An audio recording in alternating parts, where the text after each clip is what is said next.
बांधिलकी जपत सखी मंचच्या ग्रुपच्या माध्यमातून विविध समाज कार्य करणाऱ्या माझ्या गुरु तसेच सखी सौ सोनल जाधव मॅडम यांची मुलाखत आज मी घेणार आहे।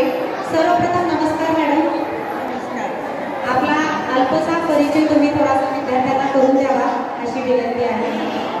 सोनल जितेंद्र कुमार चाचा। माझं क्वालिफिकेशन BCom ADCSA आणि BSA। मी शारदा माता इंग्लिश मीडियम हायस्कूलमध्ये कॉम्प्युटर हे डिपार्टमेंट आहे। आमच्या इथं पहिली ते 10वी NITचा पूर्ण सिलेबस असतो आणि आजपर्यंत 2,500 ते 3,000 विद्यार्थ्यांना मी कॉम्प्युटर शिक्षित केलेले आहे, संगणक शिक्षित केलेले आहे। धन्यवाद मॅडम। सखी मंचच्या ग्रुपच्या माध्यमातून आम्ही तुमच्या फेसबुकवर समाजकार्य शैक्षणिक कार्य पाहिलेलेच आहे। तुम्ही व्यवसाय म्हणून संगणक शिक्षिका पेशाच का निवडला? छान प्रश्न विचारला। माझे वडील प्राध्यापक आहेत RP कॉलेज उस्मानाबाद, त्याच्यामुळे लहानपणापासूनच शिक्षकाची आवड होती। माझं कॉम्प्युटर इंजिनियर झाल्यामुळं लग्न होऊन मी अक्कलकोटमध्ये आले, पण इथं कंपनी नव्हती कुठली।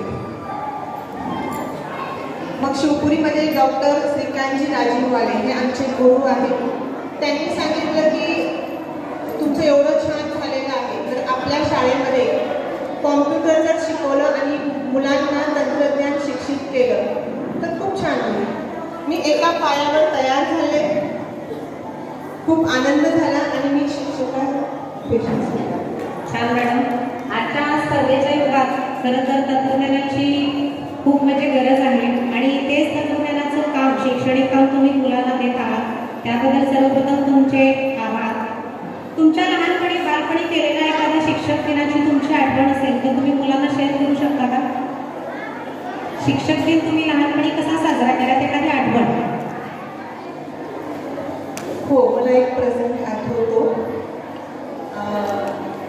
लहानपणी आम्ही एवढं फॅन होतं शिक्षक दिनाचं, तरी पण मी 5वीत असताना मला इंग्लिश शिकवणाऱ्या आमच्या अनार साळुंखे मॅडम आजही मला आठवतात।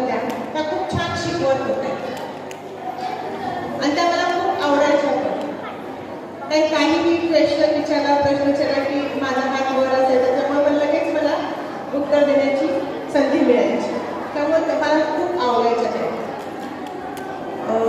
शिक्षक दिनानिमित्त मग 8 दिवसापासूनच माझी तयारी होती की आपण त्या मॅडमला आपण ग्रीटिंग करून देऊया।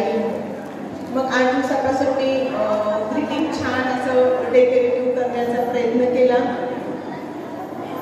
आणि त्या दिवशी 5 सप्टेंबरला शाळेमध्ये आल्यानंतर वर्गात सगळ्यांनी विश केलं मॅडमला। टीचर्स डे बद्दल आम्ही सगळ्यांनी विश केलं। नंतर मग मी मॅडमला सांगितलं 1 मिनिट मॅडम, आणि मग मॅडमकडे गेले आणि मॅडमला सांगितलं मॅडम आम्ही हे ग्रीटिंग तुमच्यासाठी बनवलेलं आहे आणि छानसं गुलाबाचं फुलही दिलं।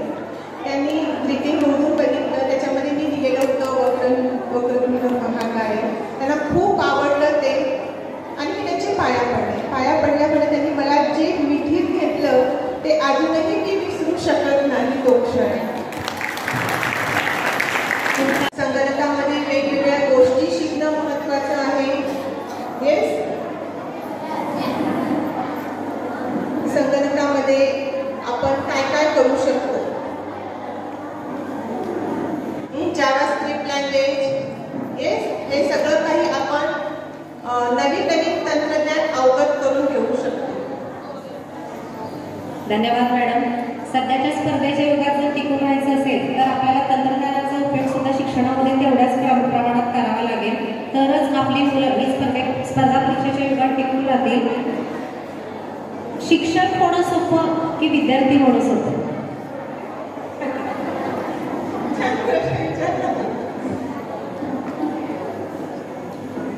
मला तर वाटतं शिक्षक होणं सोपं आहे। बरोबर आहे मॅडम, पण या मताशी सहमत आहे।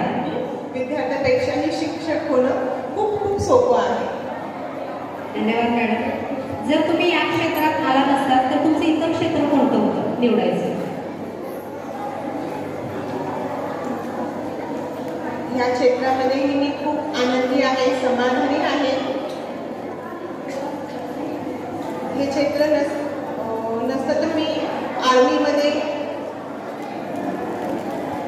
पोलीस आणि UPS IPSच्या एक्झाम देऊन ते क्षेत्र निवडलं. Okay madam. मुलीनंतर मुलींना काही संगणकाच्या कोर्सेस उपलब्ध आहेत का, जेणेकरून त्या कोर्सेस करून मुली स्वावलंबी होऊ शकतील, स्वतःच्या पायावर उभं राहू शकतील? आहेत. 10वी नंतर मुलींनी MSCIT हा कोर्स कंप्लीट करू शकतात. MSCIT केल्यामुळं वेगवेगळे MS officer, Microsoft Word, PowerPoint, Excel हेही कंप्लीट होतं त्याच्यामध्ये आणि इंटरनेटची पण सोय त्याच्यामध्ये कंप्लीट करून घेतली जाते. अजून BCA हा कोर्स कंप्लीट करता येतो. टॅली, DTP आपल्याला जे वर्तमानपत्र आहे, फोटोशॉप आहे, तेही शिकून पुढं एडिटिंग, व्हिडिओ एडिटिंग करू शकतात. आणि आज सध्या आधुनिक काळामध्ये ऑनलाईन कोर्सेस खूप आहे. नॅशनल, इंटरनॅशनल लेवल सोपं आहे. त्यामध्येही मी खूप आनंदी आहे, समाधानी आहे. हे क्षेत्र नसतं तर मी आर्मीमध्ये पोलीस आणि UPS IPSच्या एक्झाम देऊन ते क्षेत्र निवडलं.